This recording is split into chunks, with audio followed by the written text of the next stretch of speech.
یہ باتیں کرنے کرانے کی ہیں کہ خود سے کام کر لینا سنت ہے؟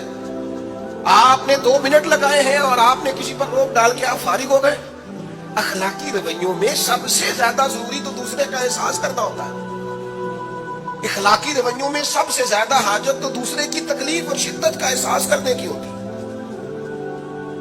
میرے صاحب فرمایا کرتے تھے 10 منٹ کیوں انتظار کراتے ہو لوگوں کو؟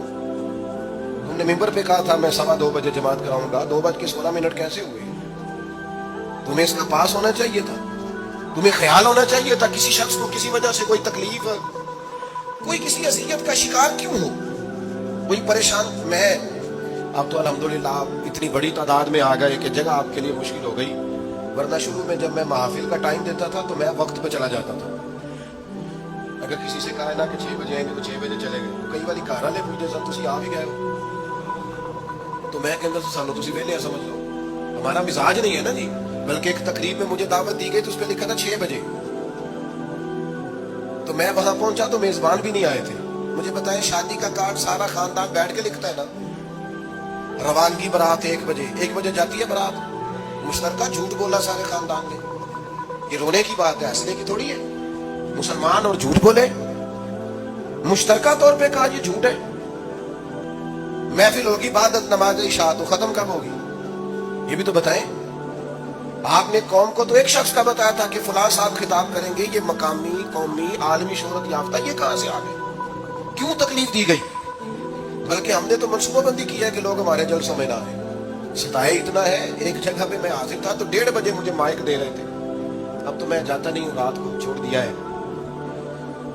1 بجے رات کو مائک دے رہے ہیں تو نقیب بیچارے رٹی رٹائی بات کر رہا ہے، کہتا ہے بلا تاخیر۔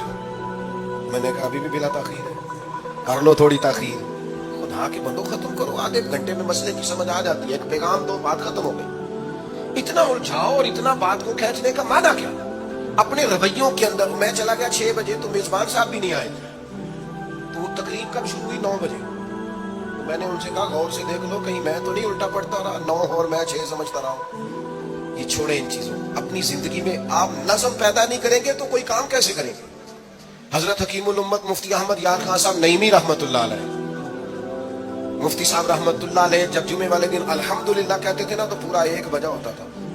لوگ گھڑی کو کہتے تھے تو غلط ہو سکتی ہے، پر مفتی صاحب پورے ٹائم پہ الحمدللہ کہتے ہیں۔ بلکہ ان کے بارے میں معروف ہے کہ وہاں ایک ذمہ دار تھا، بھینسوں کا دودھ دھوتے ہیں نا دیہاتی لوگ، تو عصر کی اذان سے 5 منٹ پہلے مفتی صاحب مسجد تشریف لے جاتے تھے۔ یہ اخلاق ہے، یہ آپ کا رویہ ہے، یہ آپ کا انداز ہے۔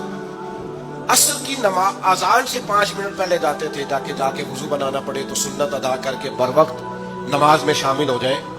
تو مفتی صاحب گزر جاتے تو وہ ذمہ دار اپنے بیٹے سے کہتا کہ اب آپ نا بچے کو چھوڑیں بھینس کے نیچے تاکہ ہم بھینسوں کا دودھ دھوئیں۔ تو ایک دن وہ بیٹا کہنے لگا ابا جی ابھی تو یہ سورج کھڑا ہے، عصر کا ٹائم کہاں ہوا ہے؟ تو کہنے لگا تو چھڑ دے گڈھا، مفتی صاحب لنگ گئے نہیں، ٹائم ہو گیا ہے۔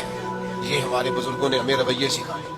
آپ نظم والے ہوں، اخلاق والے ہوں، سچائی والے ہوں، دیانتداری والے ہوں، دوسروں کا خیال رکھیں، کسی کو تکلیف نہ ہو ہماری وجہ سے۔ پتہ ہے رسول پاک صلی اللہ علیہ وسلم کی بارگاہ میں آ کے عرض کیا گیا یا رسول اللہ یہ ہمارے امام صاحب بہت لمبی نماز پڑھاتے ہیں، صحیح حدیث میں موجود ہے، نماز ہی پڑھاتے تھے نا، قرآن ہی پڑھتے ہوں گے نا، کتنا اعزاز والا کام ہے۔ یا رسول اللہ یہ بہت لمبی نماز پڑھاتے ہیں۔ اللہ کے محبوب علیہ السلام نے بلا لیا، مطلب پتہ کیا ہے؟ حضور فرمانے لگے میں لوگوں کو دین کے قریب کرتا ہوں، آپ دور کرتے ہیں۔ فرمایا جب بھی نماز پڑھائیں معتدل پڑھائیں۔ اور خود حضور کا عمل کیا ہے؟ حضور فرماتے ہیں جب میں نماز میں کھڑا ہوتا ہوں تو میرا دل کرتا ہے میں لمبی نماز پڑھاؤں۔ ہمارا جب کسی شے کو دل کرے تو ہم چھوڑتے ہیں، میرا دل کرتا ہے میں لمبی نماز پڑھاؤں، لیکن حضور فرماتے ہیں پھر پیچھے سے کسی بچے کے رونے کی آواز آتی ہے، میں سوچتا ہوں اس کی ماں پریشان ہوگی، میں نماز مختصر کر دیتا ہوں۔ اور میرے بھائیوں نماز میں بھی لوگوں کا احساس، ہماری طبیعت ہی نہیں رہی۔ کوئی آدمی ہارن دے رہا پیچھے سے اور سامنے گاڑی میں 2 بندے کھڑے، گاڑی مین روڈ پہ کھڑے کر کے باتیں کر رہے ہیں، اور وہ ہارن بجا رہا ہے تو کہتے ہو ٹھہر جا، آپ کو جانی ہے جا کے۔